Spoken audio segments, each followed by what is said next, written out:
Alors j'aimerais vous poser la question. D'après vous, qu'est-ce qui nous empêche d'être heureux?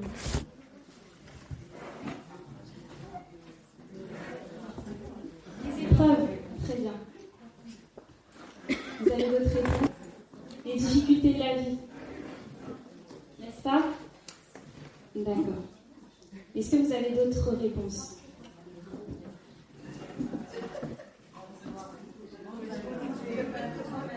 Hein? Soi-même. Bravo. D'accord. La peur de perdre le bonheur. D'accord. Alors, déjà, première chose, vous avez dit quelque chose de tout à fait pertinent. Les difficultés, les épreuves. Alors déjà, il faut déjà changer notre prisme, le prisme qu'on porte sur les difficultés. D'accord? La perception qu'on a des difficultés.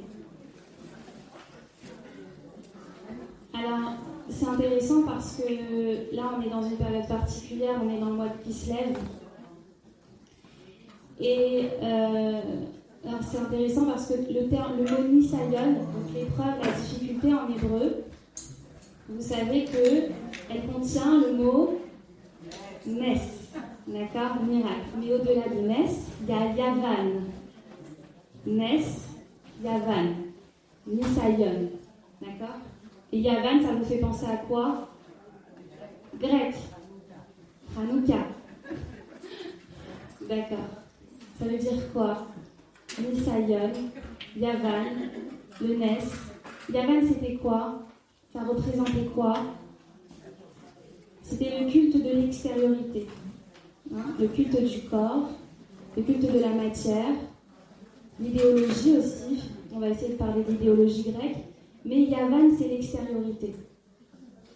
Il faut aller voir, quand on voit une difficulté, en fait, ça nous paraît être une difficulté. On la teinte de notre interprétation.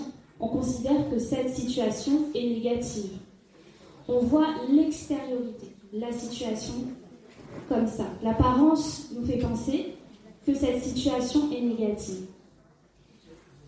Mais pour pouvoir voir le nes, le cadeau qui se cache derrière, le miracle qui se cache derrière, eh bien, il faut lever le voile de la matière.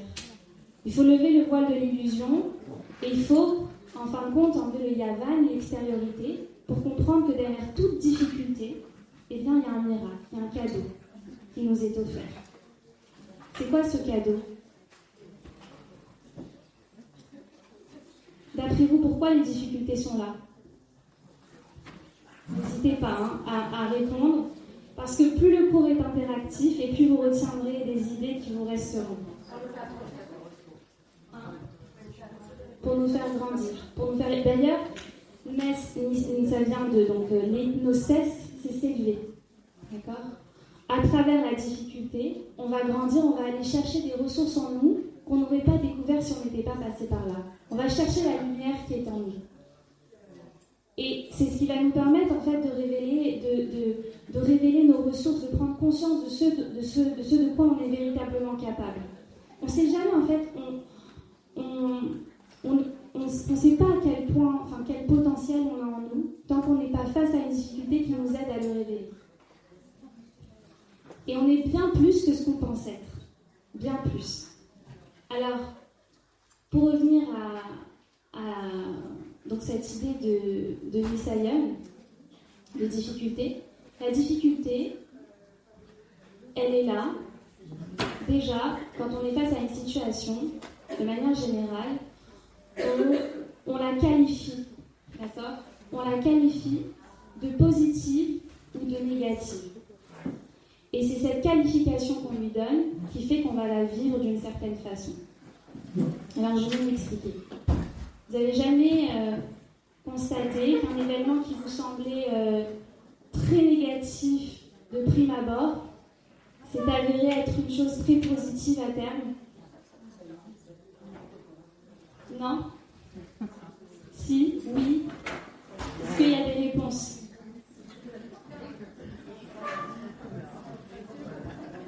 Vous savez, j'ai énormément d'exemples autour de moi, que ce soit dans ma pratique, mais aussi d'exemples de personnages célèbres, de personnages connus.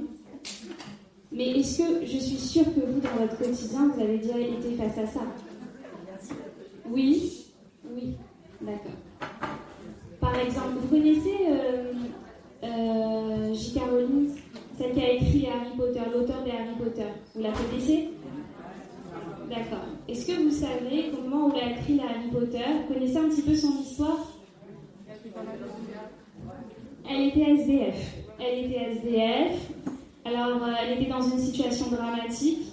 Elle avait son mari l'avait quittée. Elle avait 2 enfants. Elle s'est retrouvée à la rue. Elle n'avait plus d'emploi. Enfin, la situation la plus dramatique qu'on puisse imaginer. Et à ce moment-là, eh bien, elle s'est dit, eh bien, je vais faire tout ce que j'ai toujours voulu faire, mais que j'ai jamais pu faire, en fait, parce que jusqu'à présent, elle était, de toute façon, là, elle avait plus d'autres options, et c'était un moyen aussi pour elle de s'évader. Eh bien, elle a commencé à écrire des histoires pour enfants, des histoires qu'on connaît, Harry Potter. C'est un moyen pour elle à la fois de s'évader et à la fois bien de faire ce qu'elle avait toujours voulu faire, mais qu'elle n'avait jamais vraiment fait, parce que bon, elle travaillait, elle faisait d'autres choses qui étaient plus essentielles pour elle. Et qu'est-ce qui s'est passé? On sait un petit peu la suite de l'histoire. Aujourd'hui, on sait que, mis à part le fait que c'est la 2e femme, je crois, la plus riche du monde, eh bien, c'est une femme qui raconte un petit peu son parcours et qui s'est énormément construite. Et elle dit, en fin de compte, elle dit c'est la meilleure chose qui ne soit jamais arrivée. C'est à ce moment-là où j'étais au fond du trou, finalement, où je suis allée puiser en moi toutes mes ressources. Et c'est ce qui m'a permis, en fait, d'aller chercher mon essence pure, d'aller comprendre qui je suis vraiment, qui j'ai envie d'être et qu'est-ce que j'ai envie de construire. Il y a aussi Steve Jobs, vous connaissez, celui qui a fait Apple. Lui, il a été mis il a été renvoyé de la société qu'il avait construite à la sueur de son front. Au bout de 10 ans, il a été mis dehors. Et pour lui, c'était la pire chose qui pouvait lui arriver. Et à ce moment-là, il a commencé à construire Apple, à monter Apple, et on sait ce que c'est devenu. Et il dit aussi, c'est la meilleure chose qui ne soit jamais arrivée. Si on m'avait pas mis un coup de pied on m'avait pas renvoyé, jamais j'aurais été allée chercher aussi loin pour aller essayer de développer mon potentiel. Ça, c'est des exemples de personnages connus, on en connaît aussi peut-être dans notre entourage, on en a vécu aussi nous-mêmes. Et bien des situations comme ça où un renvoi, on pense que c'est la fin du monde, et finalement la personne va se reconvertir et elle va vraiment trouver sa voie. Mais parfois, ces personnes-là sont obligées de passer par des dépressions pour finalement comprendre que c'était pas si négatif que ça et que derrière cette difficulté, il y avait un cadeau à condition de ne pas teinter cet événement de notre interprétation. De prime abord, on ne doit jamais se dire c'est positif ou c'est négatif. On doit se dire, oui, ça paraît difficile peut-être, d'accord, mais on doit se dire que finalement, on doit garder cette confiance, cet espoir à chaque instant que il y a quelque chose, il y a un cadeau qui se cache derrière. Et qui c'est qui nous donne en fait cet exemple-là dans la Torah? Et d'ailleurs, on voit que les parachiotes de Yosef, elles sont lues au moment de la période de Hanouka. Toutes les parachiotes de Yosef, elles sont lues au moment de la période de Hanouka. Et Yosef, c'est vraiment l'exemple. On voit que c'est le personnage biblique sur lequel on nous dit le plus de choses de sa vie. Et en même temps, c'est le personnage qui a vécu le plus d'épreuves. Quand on regarde, on peut pas vraiment les comparer, mais quand on regarde l'histoire de Yosef, elle nous paraît dramatique. Quand on voit l'histoire de Yosef, pourquoi on pleure pas à chaudes larmes? Il a été vendu par ses frères. Il a perdu sa mère très jeune. Il était orphelin. Il s'est retrouvé esclave en Égypte. Ensuite, il a été accusé d'agression. Il a été mis en prison alors qu'il était innocent. Finalement, en prison, il se retrouve avec la lie de la société. Il faut s'imaginer l'Égypte antique. C'est pas les prisons d'aujourd'hui. Et finalement, pourquoi on ne pleure pas quand on voit l'histoire de Yosef? Parce qu'on connaît la fin. On ne pleure pas parce qu'on connaît la fin, on connaît l'issue. Et en fait, on ne peut jamais savoir au départ une situation vers où elle nous mène. Mais ce qu'on peut savoir, c'est que finalement, elle suit le dessein de Dieu. On n'est pas livré aux mains du hasard. On est entre les mains d'Akadosh Baruch Hu. Déjà, quand on est face à une épreuve, c'est rétablir, en fin de compte, c'est remettre Hachem à sa place derrière. En fin de compte, c'est de faire de l'invisible une réalité. L'invisible, de faire de l'invisible une réalité, ça veut dire quoi? C'était quoi, en fin de compte, l'idéologie grecque? L'idéologie grecque, c'était « je ne crois que ce que je vois ». Si je ne le vois pas, c'est que ça n'existe pas. Et l'idéologie grecque, c'était de vouloir nous priver, en fait, de cette connexion à l'au-delà, de cette spiritualité, de notre part divine qui nous permet de surmonter toutes les difficultés. Qu'est-ce qui a permis, en fait, à Yosef de surmonter les épreuves de la vie? Qu'est-ce qui lui a permis? On dit que Yosef, il n'a jamais perdu sa joie de vivre. Malgré toutes les difficultés qu'il a rencontrées, il n'a jamais perdu sa joie de vivre. Comment c'est possible? Et comment on le sait d'ailleurs? Vous savez? Comment on le sait? On ne dit pas qu'il n'a pas souffert à certains moments, d'accord?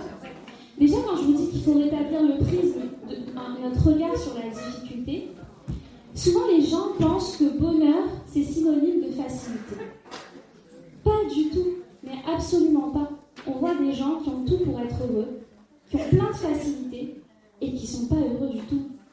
Et on en voit d'autres qui sont confrontés à beaucoup de difficultés, d'épreuves, et qui croquent la vie à pleines dents. Donc, par rapport à Yosef, comment on sait qu'il n'a pas perdu sa joie de vivre? Alors vous savez, il y a quelque chose de très intéressant. Quand on reprend un peu l'histoire de Hanouka aussi,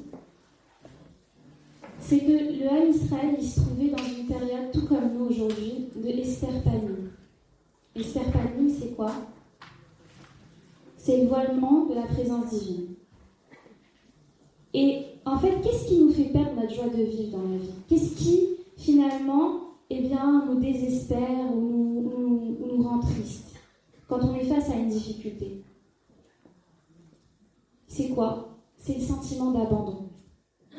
C'est la blessure d'abandon. C'est que, quelque part, on se dit, Dieu, il nous a abandonnés. Peut-être qu'on a fait quelque chose, une avéra grave, peut-être qu'on a fait quelque chose et finalement, c'est la punition.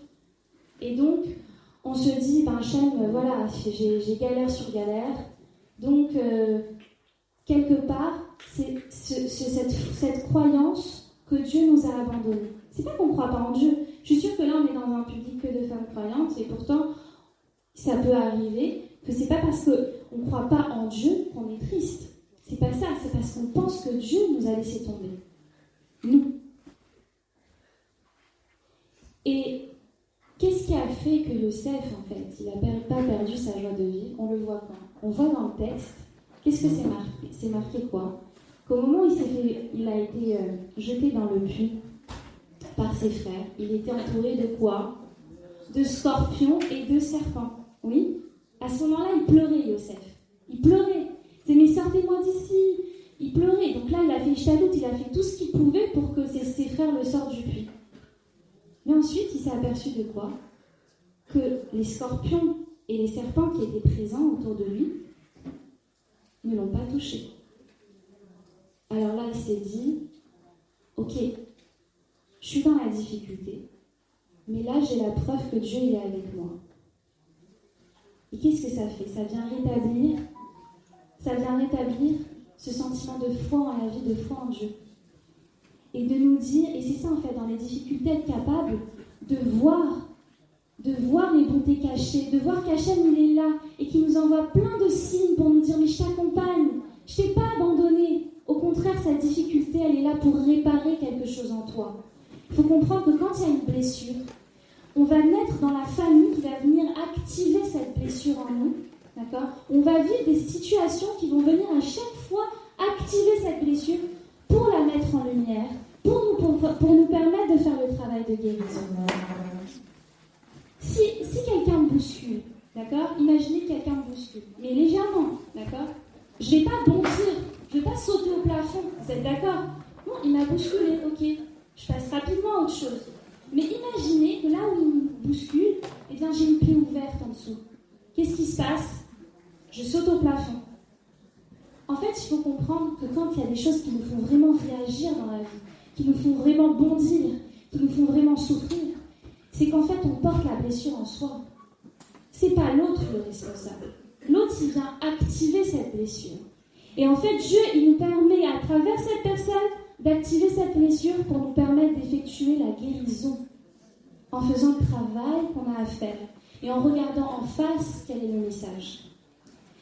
Quand Yosef, il a vu dans le puits qu'il y avait des scorpions qui ne l'ont pas touché, là, il a dit « Hachem est avec moi », il a rétabli son sentiment de confiance. Hachem ne m'a pas abandonné. Et dans la difficulté, en fin de compte, il est en train de me mener à ma destinée. Ensuite, qu'est-ce qui s'est passé? Il monte dans la carriole. Vous savez, cette carriole-là qui est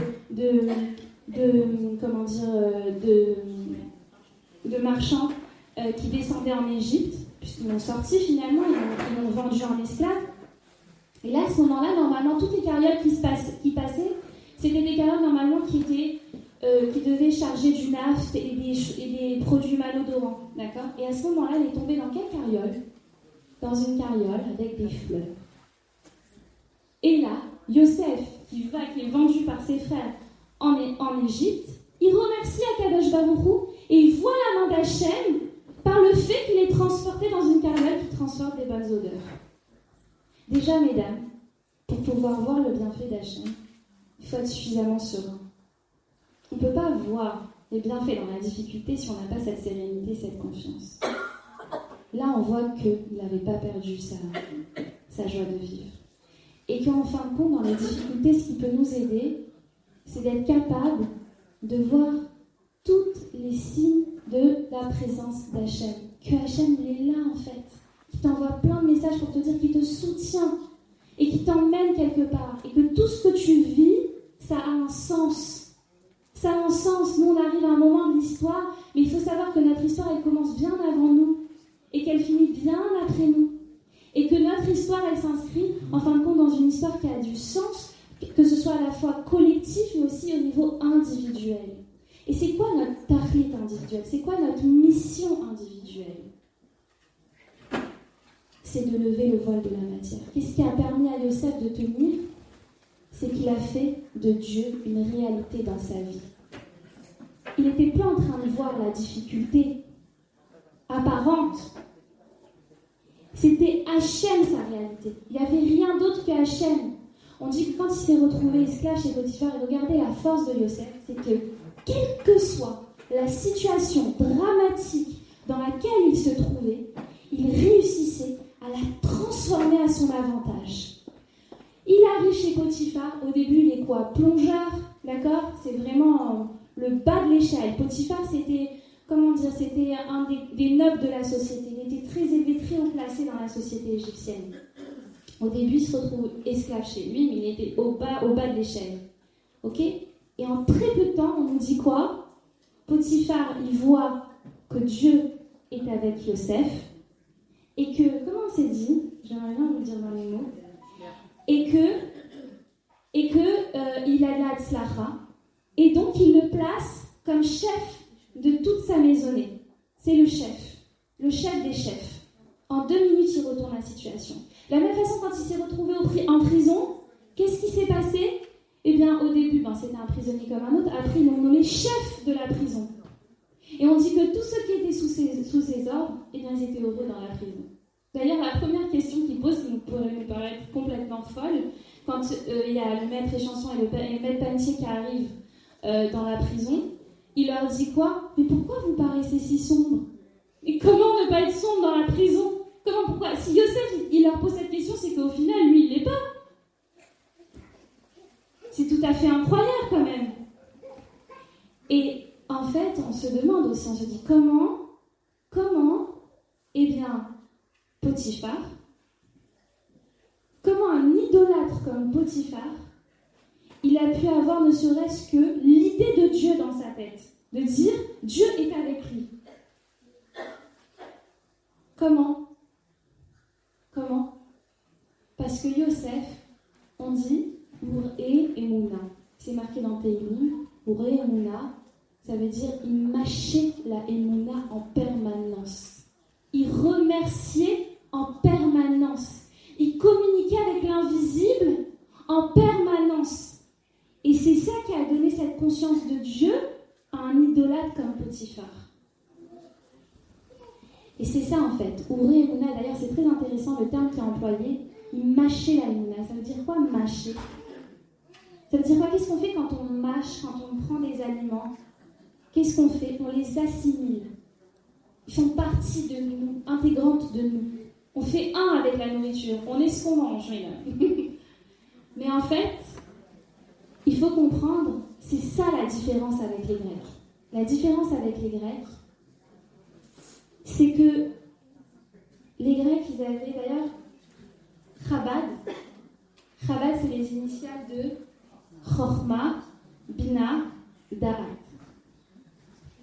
La différence entre nous, les Yéhoudim, et les Grecs, et ce qu'ils voulaient nous enlever, on dit Yesh Chochma Bagoyim. Il y a une sagesse chez les Goyim. On ne peut pas se mentir. Il y a une vraie sagesse chez les Goyim. D'accord? Nous, toute la sagesse du monde, elle est contenue dans la Torah. Et nous, en fait, on découvre la sagesse du monde. On découvre la sagesse. Les non-juifs, en fait, ils découvrent la sagesse que l'univers recèle par empirisme, par confrontation à la réalité, par étude des phénomènes. Ils vont déduire des concepts et des philosophies, etc. Nous, tout est contenu dedans, d'accord? Quand on dit Yesh Chochma Bagoyim, il y a une sagesse chez les Goyim, on dit Ta'amin, croyez. Mais si on te dit Yesh Torah Bagoyim, il y a une Torah chez les non-juifs, Al Ta'amin, ne le crois pas. Bah, évidemment, on sait très bien que les non-juifs, ils n'ont pas reçu la Torah. Qu'est-ce que les Chachamim viennent nous dire? En fait, ça veut dire quoi? C'est quoi la différence entre Chochma et Torah? La Chochma, c'est une sagesse qui est extérieure à l'homme. C'est une sagesse qui ne change pas l'homme. D'accord? Ça veut dire que, c'est ce que disait Platon, fais ce que je dis, ne fais pas ce que je fais. Platon qui faisait l'apologie des relations humaines et toute la philosophie qu'on connaît, ses élèves l'ont trouvé à s'unir avec un animal. En fait, c'est quoi Chochma? C'est une sagesse extérieure. C'est une sagesse qui reste au niveau du Sechel. Qu'est-ce qui fait qu'on peut être heureux dans la vie? La deuxième chose ou la troisième chose, c'est créer un alignement en nous. C'est quoi cet alignement? Cet alignement entre Chochma, c'est notre sagesse, c'est notre Moar, d'accord? D'ailleurs, Melech, c'est les initiales de Moar, Lev, le cœur, et Kaved, le foie, les instincts, la matérialisation. En fait, le juif, à travers la Torah, eh bien, il est capable d'assimiler les concepts et de changer.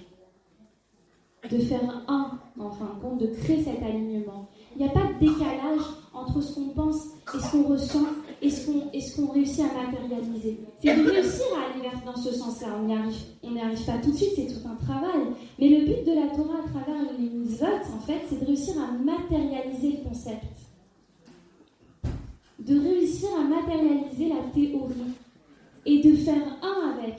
Et créer cet alignement que finalement, eh bien, nos paroles sont à l'image de nos pensées sont à l'image de notre être intérieur, et finalement, c'est ce qui va transcender la matière. C'est ce qui va nous permettre de nous réaliser dans l'existence, et ce qui va nous permettre de nous épanouir pleinement. Donc, pour revenir à ce qu'on disait, alors vous savez, il y a une étude qui a été faite. En fait, ce que j'essaie de vous faire comprendre, c'est que souvent, on veut faire défendre le bonheur des conditions extérieures, notre bonheur, notre bien-être, notre capacité à être heureux, des conditions extérieures, des situations, des événements, des personnes. Là, c'est ne plus donner ce pouvoir aux situations externes de nous rendre heureux ou pas. C'est nous le bonheur. Le bonheur, il se cultive à l'intérieur de nous. Yosef, il a cultivé ça à l'intérieur de lui-même. Et c'est ce qui lui a permis, en fin de compte, de faire rejaillir la lumière. Il y a une expérience qui a été faite en psychologie avec 2 groupes. C'est un groupe de personnes. Alors, Je ne sais pas exactement comment ils ont fait ça parce que je voulais revoir l'expérience, je ne l'ai pas retrouvée. Mais je ne pourrais pas vous la dire dans les détails, mais en fait, ils avaient pris un groupe de personnes et il se trouve qu'ils avaient évalué leur niveau de bonheur ressenti à travers des échelles et des questionnaires. Et donc on va dire qu'ils étaient à un certain niveau 5, d'accord, sur une échelle de 1 à 10, imaginons. Et il se trouve que parmi ce groupe de personnes qui avaient été évaluées, eh bien il y en a qui ont gagné au loto par la suite, et il y en a qui ont eu des accidents très graves et qui sont devenus tétraplégiques ou ce genre de choses. Jamais choix. Et qu'est-ce qui s'est passé? Eh bien, ils sont repartis évaluer ces personnes juste après le gain ou l'accident. Et donc, ils ont évalué leur niveau de bonheur. Donc, on imagine bien qu'après avoir gagné au loto, le niveau de, entre guillemets, de bonheur ressenti, il explose tous les plafonds, d'accord? Donc, ils étaient montés très haut, d'accord? Et pour ceux qui avaient eu des accidents graves, on imagine bien, c'était très bas. Puis, ils ont réévalué ces personnes 3 ans après. Je crois que c'était 3 ans après, il me semble. D'après vous, qu'est-ce qu'ils ont vu?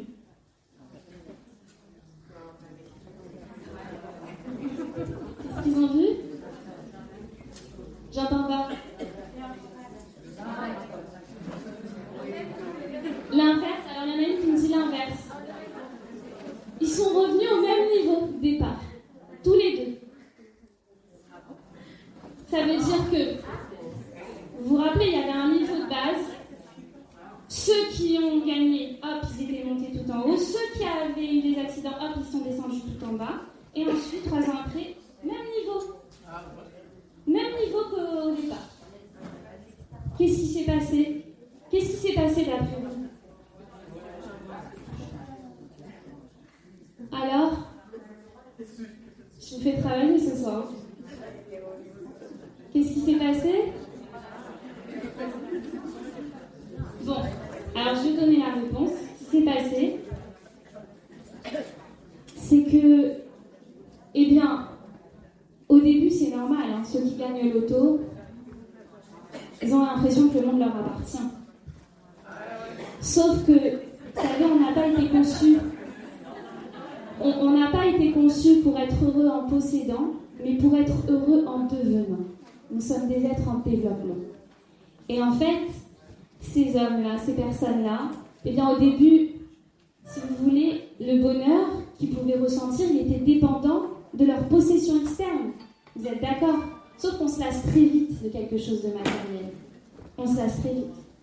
Donc au début, il y a l'excitation, etc. Mais après, au fur et à mesure, eh bien, comme ils peuvent tout avoir, eh bien, à un moment donné, il n'y a plus rien qui les remplit suffisamment. Il y a une lassitude. Alors, forcément, petit à petit, c'est redescendu. Parce que quand on fait dépendre notre bonheur de l'extérieur, des possessions externes, etc., et bien forcément, ça descend progressivement. Par contre, les tétraplégiques, ils ont appris à réapprécier chaque chose de la vie, dans les moindres détails.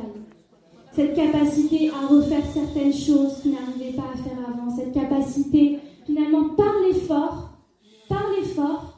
eh bien, ils ont appris à apprécier et à bénir pour chaque chose. Et finalement, progressivement, leur niveau de bonheur remonte. Parce qu'ils apprennent à cultiver, en fin de compte, quelque chose de beaucoup plus profond, beaucoup plus intérieur. Et c'est toute la symbolique de Hanouka. La symbolique de Hanouka, c'est d'allumer la lumière à l'intérieur de nous. D'ailleurs, on dit qu'on est acquitté de la mitzvah que quand on allume chez soi, dans notre intimité, pour faire rejaillir la lumière à l'extérieur. Et regardez la symbolique de la lumière comme elle est belle. La lumière, c'est ce qu'il y a de plus immatériel. Vous êtes d'accord? C'est quelque chose d'impalpable, d'abstrait. Et pourtant, c'est ce qui donne vie à la matière. Pourquoi? Parce que sans lumière, avec obscurité, on peut profiter de rien du tout. Donc, en fin de compte, c'est ce qu'il y a de plus immatériel qui donne vie à l'invisible. Et il faut comprendre, qui donne vie, à la matière. Il faut comprendre, en fin de compte, que c'est l'invisible qui détermine le visible. Nous, on se focalise sur l'extérieur, mais il faut comprendre que c'est nous qui changeons. Et c'est le monde qui change à son tour. C'est pas on attend que la situation aille mieux, que j'ai tel travail pour être heureuse, que je sois mariée pour être heureuse, que j'ai des enfants pour être heureuse, que je sois dans telle situation pour être heureuse. C'est pas comme ça que ça marche.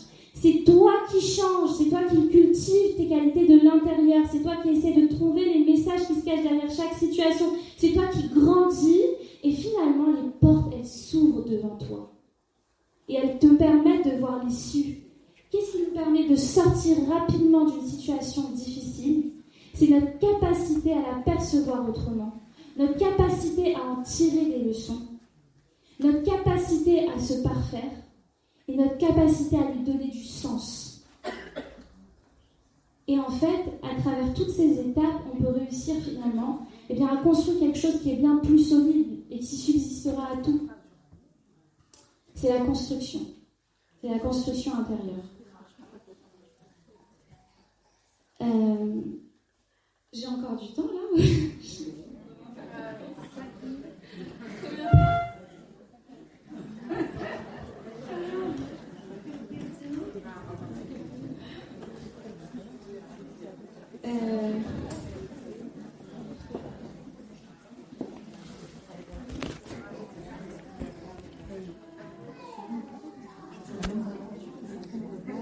C'est pour ça qu'on me dit Tzadik be'emunato yihye. Le tzaddik, il vit de sa émouna. Sa émouna, sa vitalité. Il n'y a rien d'autre en fin de compte. Et en fait, tout notre travail sur cette terre, c'est de faire de l'invisible une réalité. C'est de faire de Dieu une évidence. C'est ça, passer du niveau de émouna. Émouna, c'est une théorie. Et je pense qu'ici, on a tout émouna. Mais notre travail, c'est de passer de émouna à bitachon. Bitachon, c'est devenir... Bitachon, ça vient de quoi? Bétar. Bétar, c'est sûr. Une certitude. Que Dieu, il est là. Que Dieu, il est... En fin de compte, il n'y a que lui. Et c'était ça toute la force de Yosef. C'est qu'il a fait de Dieu une réalité dans sa vie à chaque instant. Et c'est ce qui l'a permis de sortir de toutes les situations, mais bien plus que ça, de renverser les situations à son, à son avantage, et finalement de pouvoir, aller où Dieu le menait, de réaliser son parti dans ce monde. On voit bien qu'au départ, comment il est descendu, Yosef, en exil. Il est descendu comme esclave, en exil, en Égypte, c'est ça, c'est un peu pareil, mais en Égypte, il est descendu comme esclave. Et comment il a fini? Vice-roi. Comment ils sont descendus, ses frères, en Égypte? Comme des rois, puisqu'il est venu les chercher après avec son père. Il les a fait descendre comme des rois, il leur a ramené les charbons et tout ça. Et comment on a terminé? Esclave. On ne sait jamais comment quelque chose commence, comment il va finir, mais il faut savoir que la finalité des finalités, elle est toujours bonne, et elle nous mène quelque part. Alors je vais terminer par une toute petite histoire, une parabole, ça peut vous permettre d'ancrer en fait la chose en vous. C'est un couple. Ah, je vais vous dire quelque chose d'important, très important, parce que ce soir c'est quand même le mariage, j'ai dit que j'allais quand même faire un petit pont. C'est le mariage du Rabbi avec la rabbinite. Et c'est un peu aussi en lien avec Hanouka. Eh bien, c'est quoi l'amour? C'est quoi l'amour? D'après vous, une définition de l'amour, c'est quoi aimer? Vous avez une... C'est partager, c'est donner. D'accord. Non, c'est pas ça, c'est bien. C'est bien, c'est un bon débat. C'est un très bon débat. C'est peut-être même la fin, il faut passer déjà vers autre chose. Alors, une définition de l'amour que j'aime beaucoup. Mesdames, vous m'écoutez? Une définition de l'amour que j'aime beaucoup. Regardez par rapport à Hanouka. L'amour, c'est donner un avenir à l'autre. Comment?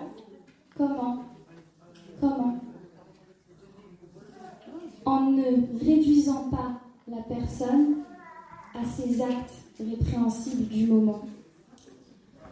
Et en voyant le potentiel derrière la personne. En étant capable de voir le potentiel. Il y a des choses qui nous énervent, chez notre mari, chez nos enfants, etc. C'est être capable d'aimer, c'est qu'au-delà de ces défauts apparents, au-delà de ces comportements inappropriés, eh bien, je vois le potentiel et je le mets en lumière, j'y crois pour lui donner vie. Et c'est ça, en fait, Hanouka. Hanouka, c'est voir la lumière. C'est voir la lumière en l'autre. C'est voir la lumière en soi. Et c'est cultiver suffisamment cette lumière, avoir suffisamment foi en soi et foi en l'autre pour donner vie à ce potentiel et réussir à le matérialiser concrètement. Donc c'est ça en fait. Tout le travail de Hanouka, c'est de réussir à faire de l'invisible une réalité, à faire de Dieu une réalité, à faire de notre âme une réalité dans nos vies, et de comprendre que c'est l'essence des choses et ce qui va nous permettre d'évoluer, d'être heureux, de grandir. Voilà.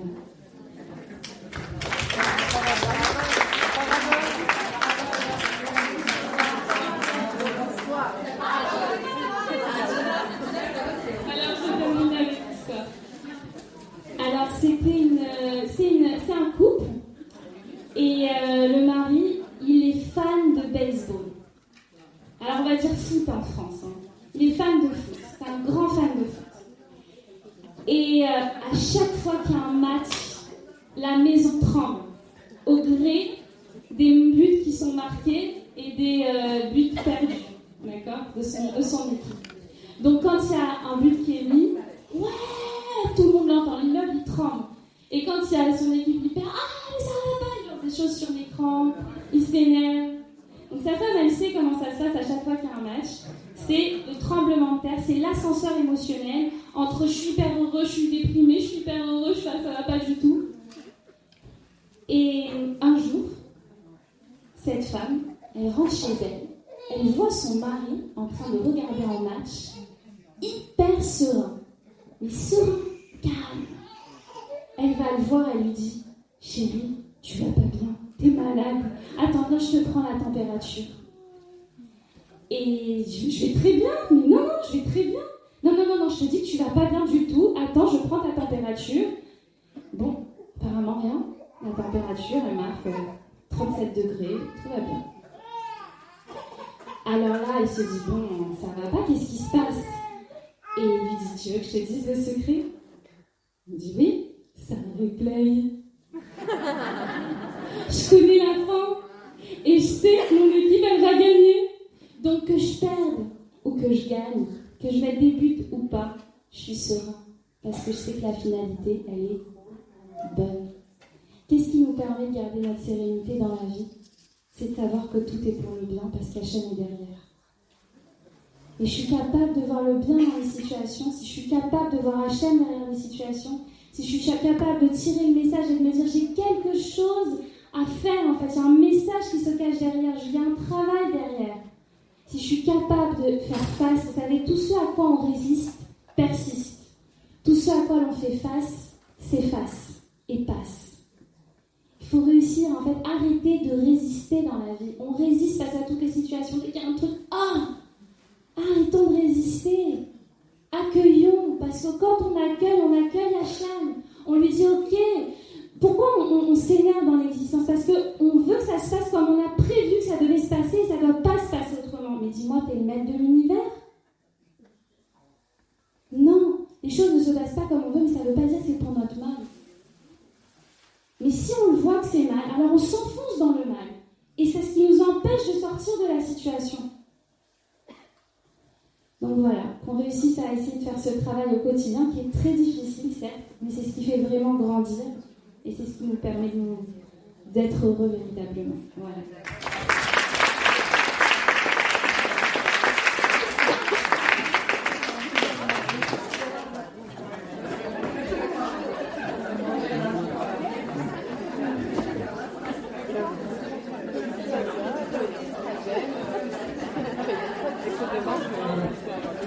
Alors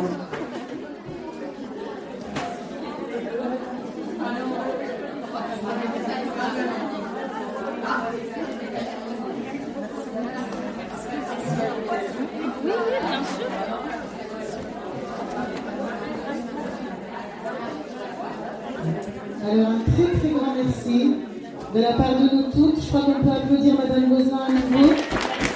On est ravis de faire votre connaissance ici chez les chefs Rabat du Val d'Hier, dans notre belle communauté. Merci pour vos mots de frisou. Et mesdames, si vous avez des questions, vous pouvez vous adresser à Madame Gozlan encore le temps qu'elle devra partir, je ne sais pas trop quand. Je laisse poser des questions, je réponds. Il y a des dames qui ont des questions là maintenant tout de suite. En tous les cas, une de mes amies qui était à ma table, ça lui a fait penser quand on a réfléchi à la définition d'amour. Alors je ne suis pas très bonne élève ce soir, une longue journée, mais vous avez dit que l'amour c'est être capable de voir chez l'autre son potentiel. Et la deuxième chose, mais vous avez dit autre chose avant. Voilà, donner un avenir à l'autre. Et Kolomer Davar Beshem Amram Vigoula Laolam, Khan Brodovitch, elle m'a fait penser, elle a dit c'est exactement ça le Rabbi et la Rabbanite. Le Rabbi et la Rabbanite nous aiment. Nous sommes là aujourd'hui pour fêter leur anniversaire de mariage. Et ils ont cette force de voir le potentiel qui est en nous et de nous aimer, de croire en nous et de nous pousser pour réaliser notre mission dans la vie. Donc s'il y a des questions, on peut laisser encore quelques instants en attendant que je fais mon petit discours de suite de programme. Mesdames, d'abord je suis très contente et je suis sûre que les organisatrices le sont également de voir qu'on est très nombreuses ce soir. Et vraiment, la présence de chacune fait honneur au Rabbi et la Rabbanite. Donc merci d'être là. Mais je pense qu'on peut vraiment faire un tonnerre d'applaudissements et dire merci à nos organisatrices. Parce que vous savez que les chefs Chabad, c'est une organisation que le Rabbi il y portait énormément